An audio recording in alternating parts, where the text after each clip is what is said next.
O chefe da diplomacia dos Estados Unidos foi à China tentar uma reaproximação entre os dois países. Embora os americanos tenham feito um discurso de paz, foram avisados que é para ficarem longe de Taiwan.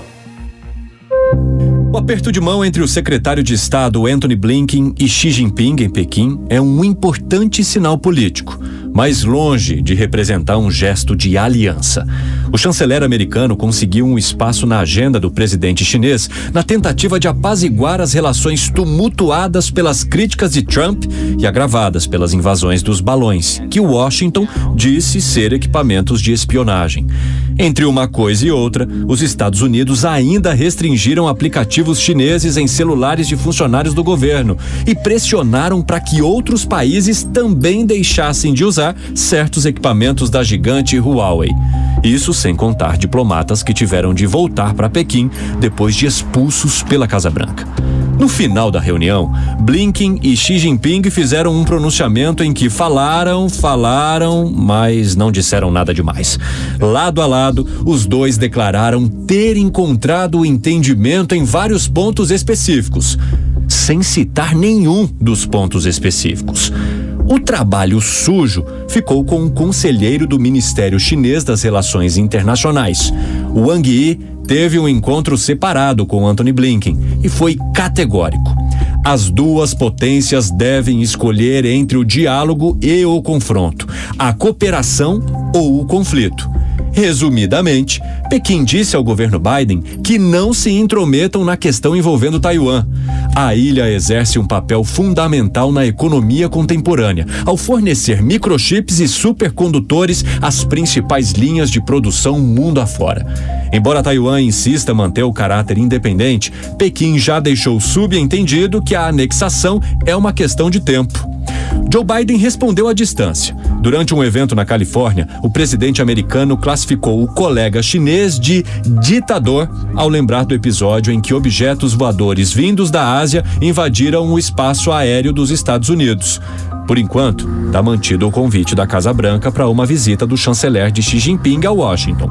Mas, se nenhuma data for definida, entendemos o porquê. Quando se fala de Estados Unidos e China, é sempre um assunto muito intrincado. E aí eu conto com a ajuda aqui do meu xará, Marcelo Suano, um dos nossos analistas de internacional, para a gente entender, Suano, que a relação entre Estados Unidos e China é de tapas e beijos, né? A gente viu na reportagem aí as rusgas trocadas por Pequim e Washington, mas vamos aos números de uma balança comercial que só cresce nos últimos 40 anos. Para que todo mundo tenha ideia, são números consolidados de 2022, tá? Os Estados Unidos compraram da China algo na casa dos 536 bilhões de dólares. E os chineses fornecem para os americanos, basicamente, computadores, celulares e vestuário. Para uma população aqui nos Estados Unidos de 330 milhões de habitantes, com um perfil de consumo muito grande, imagina o quanto desses produtos não vem da China diariamente para os Estados Unidos. E a recíproca? A recíproca é os Estados Unidos vendem para os chineses algo em torno de 153 bilhões de dólares ano em aviões comerciais, soja, que alimentam muitos chineses e parte do gado na China, e automóveis. Agora, Suano, como é que se mantém essa amizade ou então essa queda de braço entre esses dois países? Vale, inicialmente, muito obrigado pelo convite, é uma honra estar aqui ao teu lado. Eu vou porque eu estou dizendo, até para pegar uma frase que você usou. Claro. Certamente, uma vez você disse o seguinte, isso é um projeto de país. Deixemos de lado os aspectos ideológicos, deixemos de lado as questões doutrinárias ou de regime, mas realmente os chineses sabem o que querem e sabem para onde querem ir. Quando você olha e vê essa desproporção em termos de exportação e importação que os chineses têm com os Estados Unidos e o crescimento que teve ao longo do tempo, dentro de um projeto de país, tem uma explicação estrutural e tem uma explicação de política pública bem definida. A estrutural diz respeito a, desde o momento que nas relações internacionais aconteceu uma globalização da cadeia produtiva, a interdependência entre os países começou a ser cada vez mais forte, ao ponto de aqueles que têm grande capacidade produtiva e aqueles que têm grande mercado consumidor estabelecerem relações umbilicais, que eles não têm mais como sair. Os Estados Unidos não podem ficar livres disso, até mesmo por toda a quantidade de produtos que eles importam da China. E a exportação, apesar de ser menor, muito menor, diga-se de passagem, é uma exportação significativa. Ninguém substitui 153 bilhões de dólares do nada. Não tem como você fazer isso. Os norte-americanos, eles estão numa dança da qual eles não têm condições de sair, mesmo com o caso de Taiwan. Porque Taiwan, você pode dizer assim, os chineses querem Taiwan por causa da tecnologia chinesa, da tecnologia taiwanesa, não apenas isso. Porque desde a Revolução que eles consideram a ilha como uma província rebelde, eles sempre quiseram. Hoje, eles querem também por toda a tecnologia e tudo que é aquilo que agrega na economia chinesa. Mas tem um detalhe. Por isso que eu comecei com a tua frase. Isso é um projeto de país. O que significa? Eles sabem da grandeza de Taiwan pela produção de microchips e pela produção tecnológica. Mas eles já estão construindo empresas para dar conta e substituir aquilo que Taiwan produz. Os norte-americanos têm um time que, se eles perderem, a partir daí os chineses vão dizer: não me interessa mais vocês nem Taiwan, porque nós já substituímos. Vamos ver um outro gráfico que eu acho que se traduz em imagens o que a gente tem falado, né?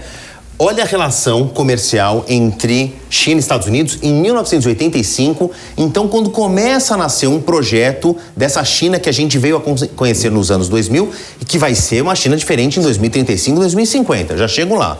Mas olha a relação comercial, essa faixa vermelha é o déficit, né? É o quanto os chineses são mais fortes comercialmente nessa balança comercial com os americanos. E isso num intervalo de tempo que não é tão grande assim, um pouco mais de uma geração. Vamos colocar aqui números arredondados, 40, 45 anos.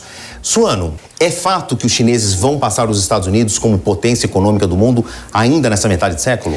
Particularmente, pegando os elementos que são apresentados no cenário internacional, e em especial a maneira como a China se comporta na sua política interna e na política internacional, a tendência é de que isso se consolide. E eu vou te dizer por qual razão. Olha que coisa curiosa. Quem era o presidente norte-americano que confrontava essa relação? Era o Trump. Claro. Porque o Trump dizia, nós temos que trazer as empresas de volta para o nosso território para garantir os empregos. Não à toa, o Trump tinha um apoio gigantesco do seu proletariado nos Estados Unidos, a classe trabalhadora que gostava do Trump. O Biden veio. O que o Biden fez? Vamos apostar no multilateralismo, mas nós não podemos brigar com essa realidade, manter na China aquilo que os chineses têm. Então, os chineses, por qual razão? Eles lidam com qualquer cenário nos Estados Unidos. Ele diz, ao invés de nós confrontarmos, nós vamos aproveitar aquilo que é a vantagem norte-americana e vamos atuar nas suas fragilidades. Por isso, estrategicamente, a tendência natural é que os chineses avancem. E olha que coisa curiosa, está todo mundo debatendo se vai ter ou não vai ter 5G, qual é o 5G. Os chineses já estão trabalhando para o 6G. Semana que vem já é segundo semestre de 2023, 2024 tem eleições nos Estados Unidos e, é claro, Trump e o tema China vão voltar à nossa pauta e claro que eu vou contar com o meu xará aqui, Marcelo Suano, para ajudar a gente a entender esse embaralhado conceito de política e economia nos Estados Unidos, na China, no resto do mundo. Suano, muito obrigado pela tua participação. Até uma próxima oportunidade e espero que seja em breve. Favalli, é uma honra estar ao lado daquele que explica e descomplica os acontecimentos internacionais. Muito obrigado pela gentileza. Aprendi com você. Até a próxima.